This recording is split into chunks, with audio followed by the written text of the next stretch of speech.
G'day YouTube, my name's Lance. Welcome to Bundy Bear's Shed. Well, the weather report, bloody rain.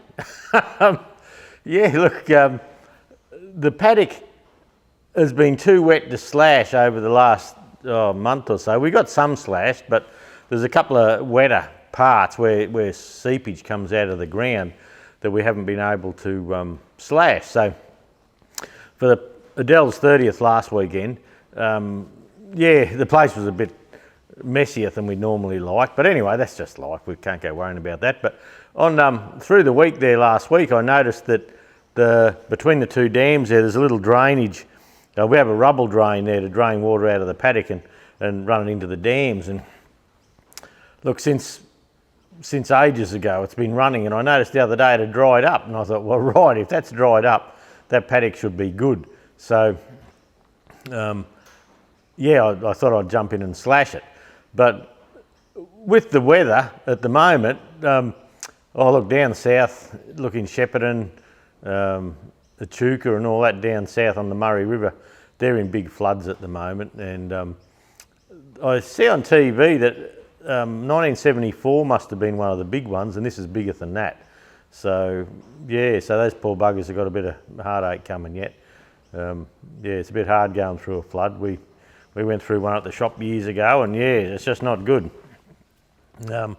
But yeah, this week they're saying that there's going to be a rain band come through, and we should expect 125 millimetres in the next 10 days.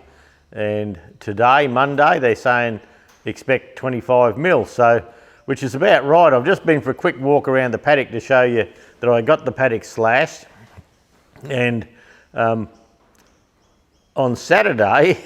Last Saturday, Rob and Nick from the YouTube channel Running Amok Off Grid, they come down for a visit, and we probably should have filmed some, but with us that busy talking, buggering around, that we didn't. And they bought some gum that they'd chopped off, branches, into coaster-sized pieces, and we did a few test runs on the laser to see what looked nice, and they had their own logo, and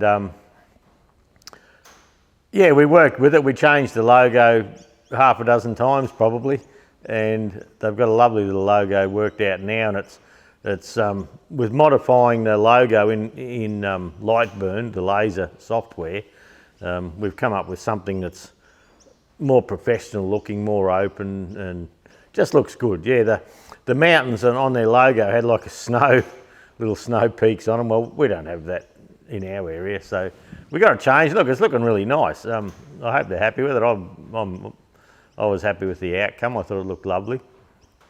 I probably should have. You get talking, and I know Nick filmed a little bit of it on her phone, but yeah, we probably should have lined them up, and it would have been an interesting thing to show the natural progression. Perhaps Rob and Nick could line them all up and put it on their channel. This is what we started with, and we worked along, and this is what we have, and yeah, get a viewer opinion on it. But so yeah, they came for lunch, and we sat up and had a yarn and had a bit of a catch up. And when they were coming, I was putting the slasher on the John Deere 1640, and the pins on the drive shaft had seized, and the yoke that was on the back of the tractor, it was quite sloppy. Been sloppy for ages, and I've been gonna fix it, and never ever did. So anyway, I was getting it on and trying to free the pins up because they stuck, and one pin just broke. So I thought, right, off to town. So we went and did a weekend raid on Queensland Tractor Spares and nicked off with an AB 6105 PDO shaft, a 60 horse shaft, and I took Rob in for a run with me, but we were sitting down having lunch and a chat, and we hopped up to go into town, and between the pool room and the house we've got a path that's probably 2.8 wide, and there's this big brown snake there, and oh, nice big shiny bastard, but he got a fright, poor fella, and he turned around and he shot into the pool room. And so we had the roller doors in the pool room open, so we just shut the door and left him on his way, went to town. He won't be there now. He got a bigger fright than we did, I reckon. So So yeah, Rob and I went into the Queensland Tractor Spares and we did a weekend raid, and he needed a top link and a few linkage pins and things like that. So we did a bit of a raid, and yeah, sent him an email. He's got the bill, and I didn't get a bill. I just nicked mine, but don't tell upper middle management. Yeah, so. But anyway, as they were leaving, I was getting Rob gave me a hand to cut the PDO to size, and yeah, the PDO was too long by about 150 mil. So yeah, we cut that, and I thought later on, but you get in a hurry, you know, you think, oh, I better do this, better do that, and I should have showed how to cut a PDO shaft down, and we could have put a link to that on the PDO pages of our Queensland Tractor Spares website. But yeah, you know, you just don't bloody do it at the time you're wanting to get going. So yeah, as Rob and Nick were driving out, I had the tractor following them down the driveway nearly, and I got one little paddock behind the house done, and the word was that yesterday, Sunday, which was the 16th of October, which was my birthday, they reckon it was going to be a wet day. So I was a bit keen to sort of go till dark to get what I could done slashed, or topped, I think you call it overseas. And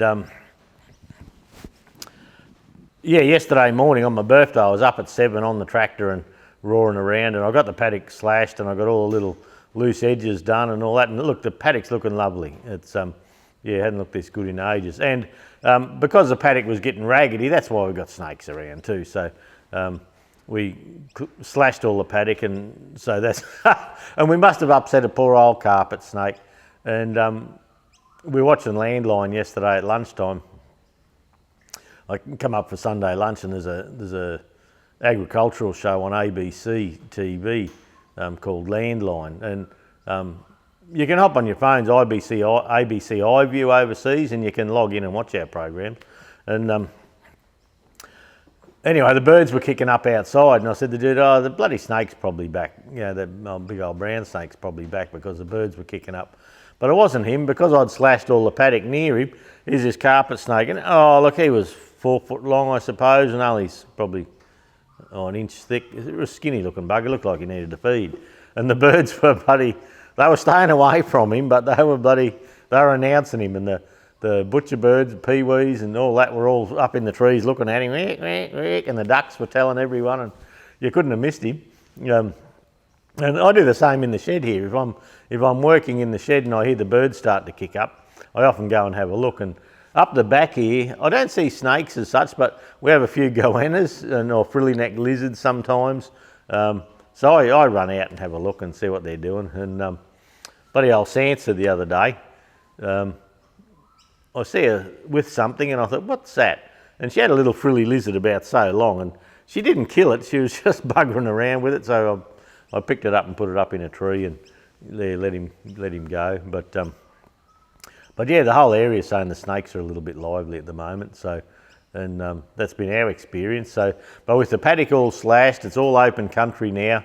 There's around the chook pen up the front, there's a bit of a mess where Jude grew her pumpkins. Now, you blokes that have wives that grow pumpkins, you would know that you're not allowed to touch the pumpkin vines while they're growing pumpkins. So you mow around them, you slash around them, and hey, you nip the end off me pumpkin vine, but which is good, because sometimes you nip the end off and it makes some fruit further in. So up around the old windmill, and that's a bit of a mess at the moment. So I'll try and get the whippersnipper up in there and tidy that up, and that way the snakes have got nowhere to hide, and it's all open country, so it's looking good. But yeah, just but I did get that. I was really pleased to do that. And with my birthday yesterday, I was 62 yesterday.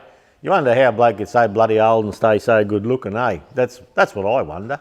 But I'm probably only the one in the whole world that would wonder that now.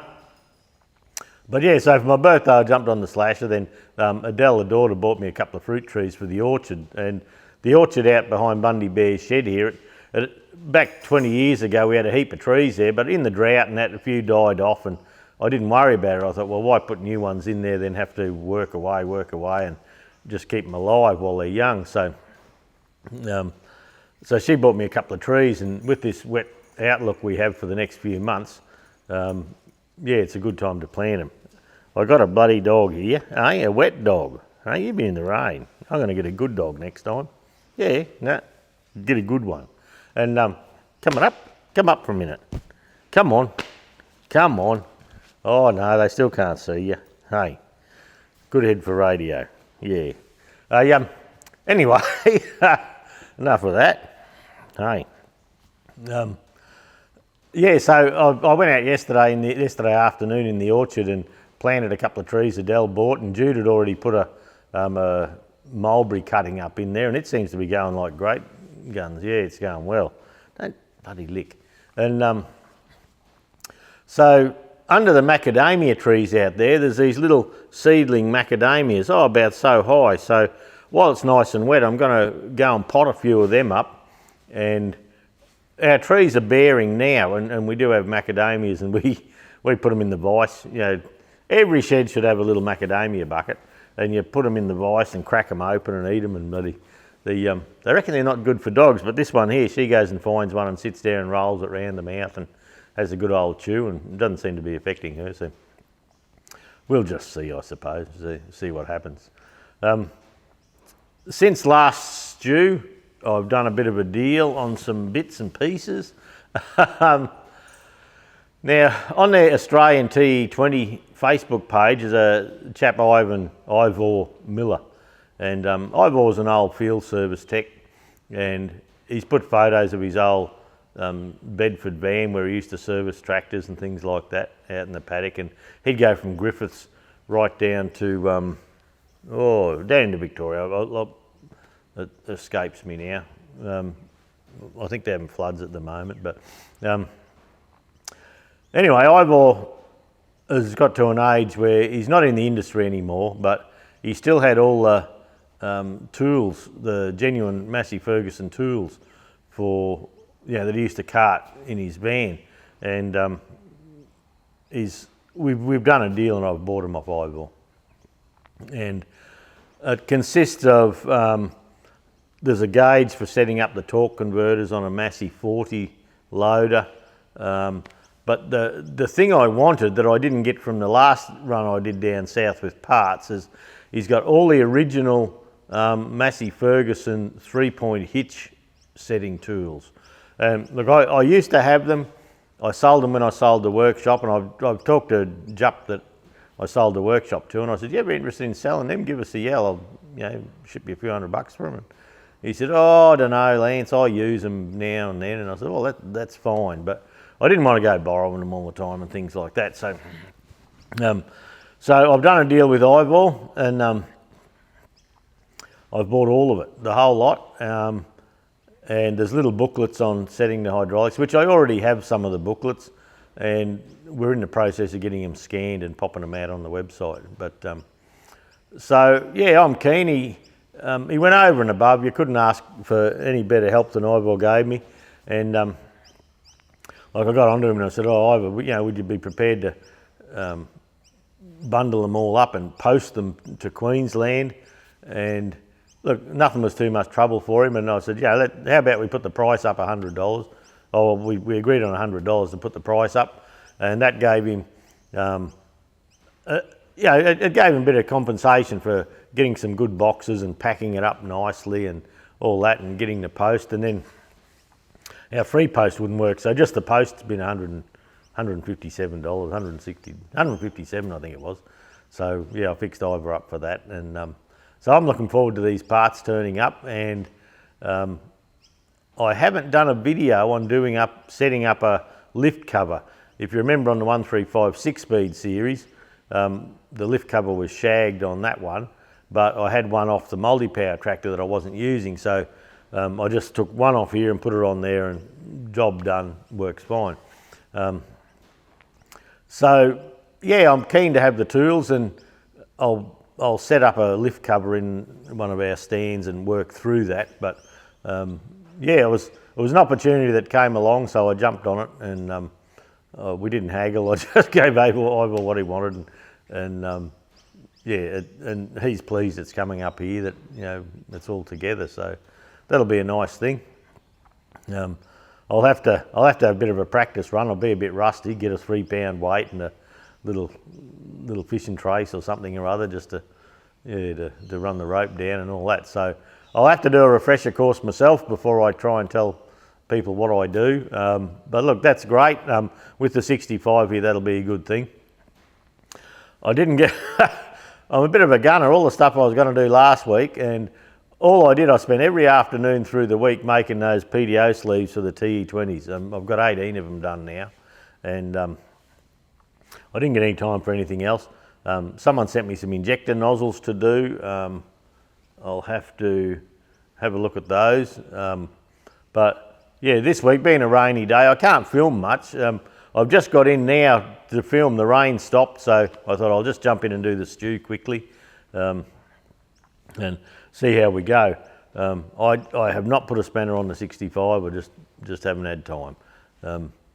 Yesterday on the slasher, the loader control valve's leaking on the John Deere 1640, so I'm going to fix that. That was dripping on my foot, giving me the shits. I did get last week, Friday evening, I stayed up the shed late, and that little Kubota tractor, I got the loader frame off that, the slasher off that, I got it fed into the workshop, and I've got the front out because the thermostat was all clogged up with this white shit. And I will take you for a picture of that. I have to talk to Martin, the owner, and see what he wants to do. The Welsh plugs are all eating out the side of the engine. In the cooling system, there's just all this white corrosion.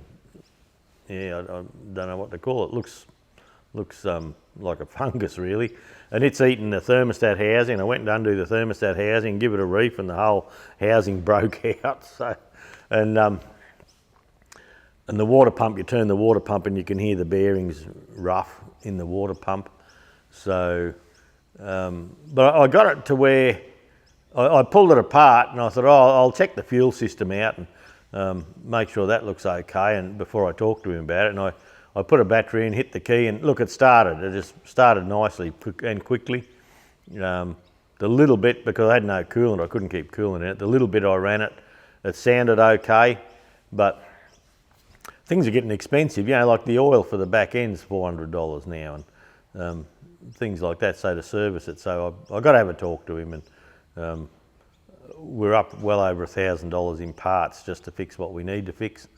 And the steering arm's $300. It's got a hub seal leaking, which I don't know if he wants to do that. But anyway, I'll have to talk to Martin about that, and whether he wants to put the money in. But it's going to be a $2,000 or $3,000 exercise, no worries at all. So we'll just see how that goes. I'll take some photos and email him and get him up for a yarn and see there. So I thought I'd better actually do something with that.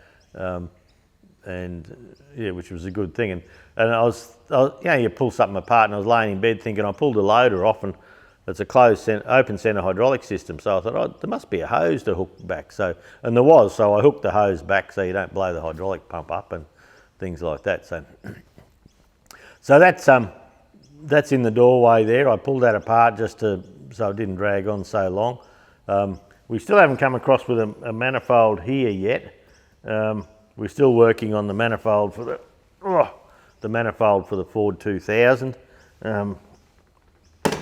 Not having a lot of luck, but look, we'll get there. I haven't been putting an awful lot into it either because of you know, we had the party and the tidy up for the party and get over the party and all that sort of thing. Rick and Tracy are camped down at Coona down from here, so they won't be looking forward to a wet week. I don't know, they might pack up and shoot home. I don't know, but yeah, look, that's about it. For those of you who know Queensland Tractor Spares is our business, we're getting it valued tomorrow. So we're going in, we have a business bloke coming in, and we're going to run through figures and see what it's valued at, and it's probably going to go on the market. It's a great business, it's a really good one. But at 62, how long do you keep going? Do you want to drop dead on the job? or what? I would come home here, if we sell the business, we'll still own the buildings and that probably, and so we'll have rental income from there, and yeah, we'll do all right. And I can come home and put more time into the YouTube channel, into Bundy Bear's shed, do jobs for people, you know, like the carbies and injectors and that, and you know, speed things up through the shed, and not make it a workshop as such. Just do what I feel like doing, you know, and run through a few tractors and things like that. I've got another tractor on the go. We're having a chat at the moment. It's a John Deere with a buggered engine, and that's how I like them. And we're talking about that. It hasn't come through yet. I'm hoping it did, and if it did, there's a whole story, you know, where I bought this tractor once 12, 15 years ago, seized, and got it going for this fella, and only just in the last few months he got it hot and seized it again. So yeah, I'm hoping that we can do a deal, and yeah, I can end up with this other John Deere in the fleet, and that'll be an interesting little exercise as well. So anyway, we'll see. Yeah, we're a bit excited. Like if Queensland Tractor Spares sells, well, if anyone want it, and, anyone can afford it, and we've got at the moment we've got about 136,000 worth of current stock, plus there'll be about 80,000 dead stock, which is just older stuff that you write off. But the banks will lend to buy a business, but they won't lend for stock. So we're thinking of discounting the stock like 50%, something like that, and yeah, trying to get a few bob for the business and retire to Bundy Bear's shed. So if you want to buy a business, I'll have the broker's name up and about shortly once we work out what it's worth and if we want to sell it. Yeah, so it's one of those things. I hardly work a day in my life because I play with tractors in there all the time, and but as you get older, do you keep it and yeah, like I say, keep it and drop dead on the job, or do you move it on, give someone else, another young family, a good business to build and grow? And you see businesses get to a certain stage and new blood comes in and they expand it, and away it goes. And yeah, so that'd be nice to see, I suppose. But yeah, I've got plenty to do here, and I'd probably do up a few tractors and hock a few off just to keep my hand in. It's what I like to do. I can't sit around watching TV and sit in the kitchen all my life. Bugger that. Anyway, we'll see what happens. That's on the cards. So we've made a great living out of it. April next year it's 25 years, and we've made a nice living out of it and have a nice lifestyle out of it. So hopefully someone else can do the same. So we'll see. But look, that's about it. I've gone for a quick little scoot around. I got chased home by the rain when I was trying to show you the orchard.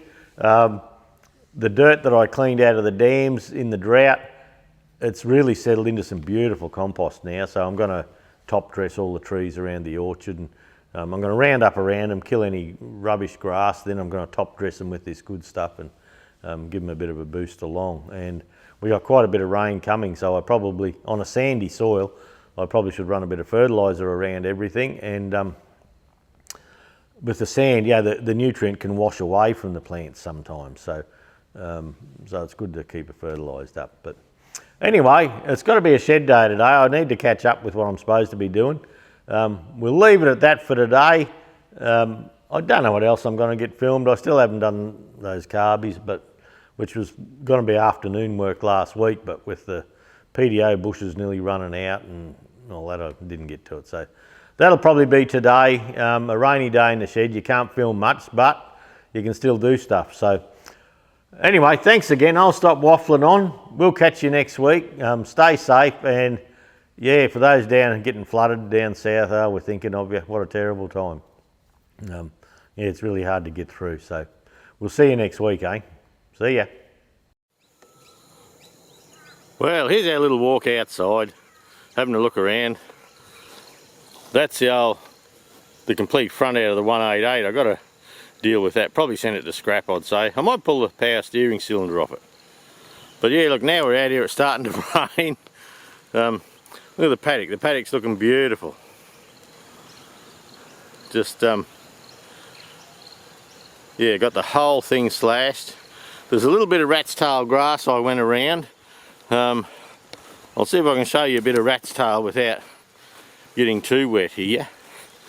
And I've got to come and pop the seeds off, and Judy and myself, we always pop the seeds off. Because we've only got a little block, we can do it with a pair of secateurs. And this stuff here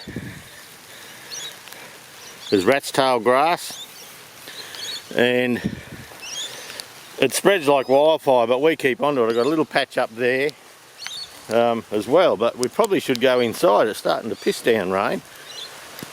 But I've been over the orchard here, if we can get in before the shower, and for my birthday, oh, send her down, Yui. Yeah, the daughter bought me a little guava tree, grapefruit tree there. Judy's recently planted another mulberry, and the tree up there, that's a white mulberry, beautiful sweet fruit.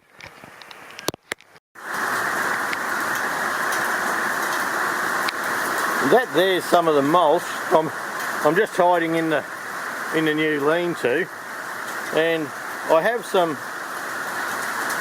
mulch from where I cleaned the dams out in 2019 when it was dry, and we've left it compost, and it is just beautiful now. So all the trees are getting a top dressing of that when we get a chance. These are a couple of little macadamia trees that I potted yesterday. It's pretty overcast out here today. The light's not good, but yeah, they're little seedlings. They take quite a long time to bear. You can see the macadamia nut sitting in there. Queensland nut, macadamia nut, bopple nut was the original name, I think. But yeah, look, beautiful colour on the leaves. I've probably got another 20 of those to pot up. Oh yeah, a fair few anyway, so I was going to do that today, but the day's nearly buggered and I haven't got to it, so it'll have to happen another day. Well, here's this little Kubota, and it started and ran okay, but when you have a look in the cooling system and in where the water pump goes, she's pretty cancerous looking. The Welsh plugs, I've got a couple of the Welsh plugs out. It's a little bit dark here now, but yeah, it's just full of like dirt and rubbish in there.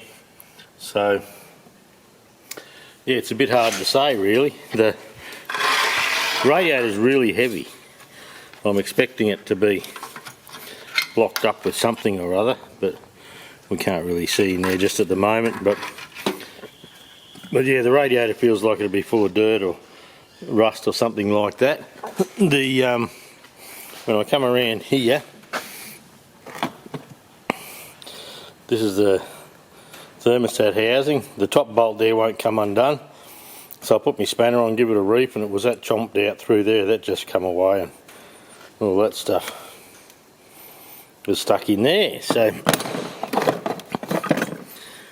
yeah, you can see it's very thin in through there now. So anyway, that's a little Kubota. That's what we're up to with that at the moment. Well, there you go. Yeah, it's nearly pack up time in the shed on Monday. I did the stew this morning, and through the day I'll show you a bit of what I've been up to. Now these are International 414 injectors, 414 B250, something like that. I'm not sure exactly, they just turned up, and yeah, they said, oh, can you do these? So they were talking to Ross, and I said, oh well, yeah, I suppose we'll do them for them.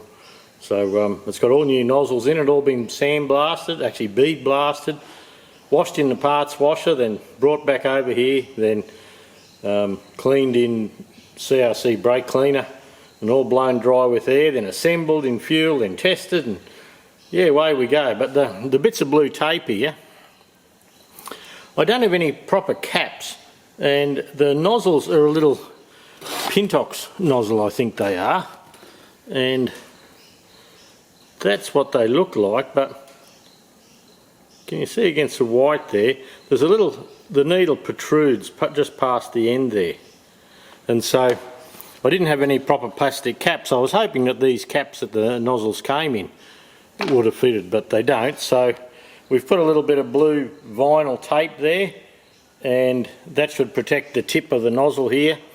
And the thread going in, I had a couple of proper plastic caps to put on them, and they split. They're just a little bit bigger than the modern stuff that we have here. So that's one little bit I've done for the day.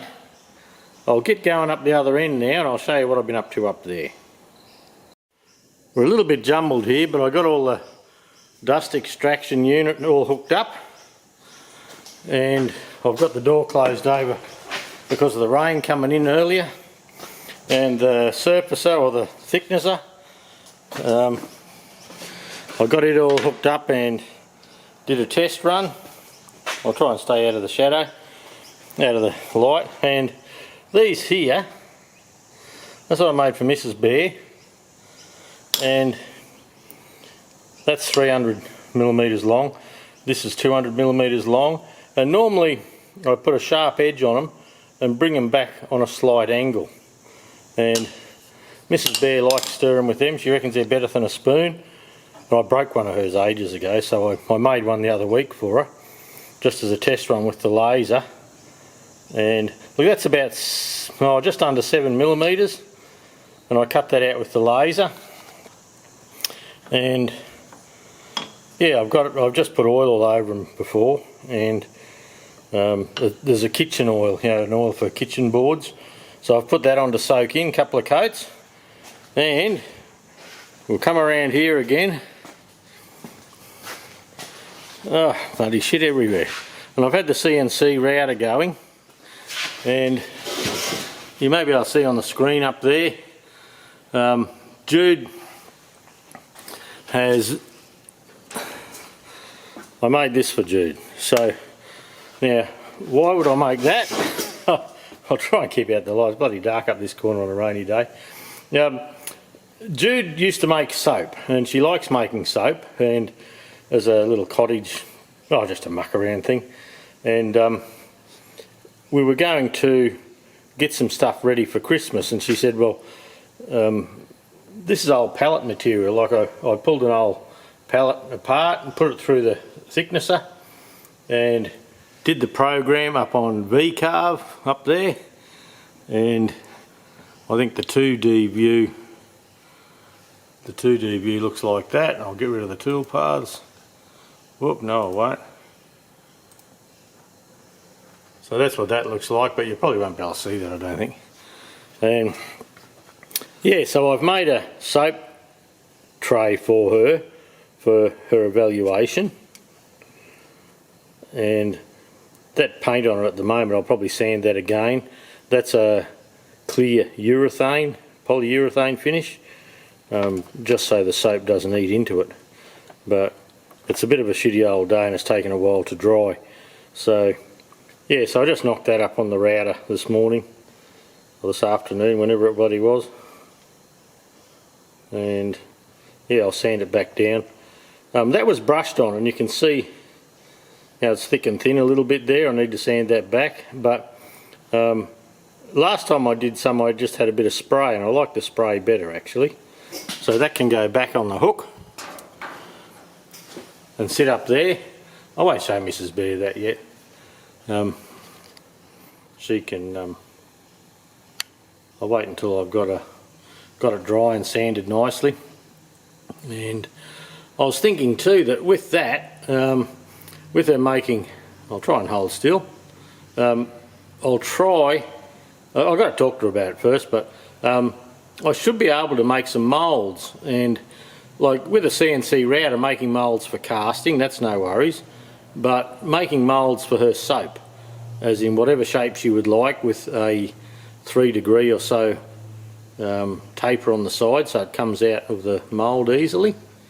Yeah, I'll see. That might be something interesting to do, we'll just see. But yeah, that's what I'm doing when I'm doing nothing.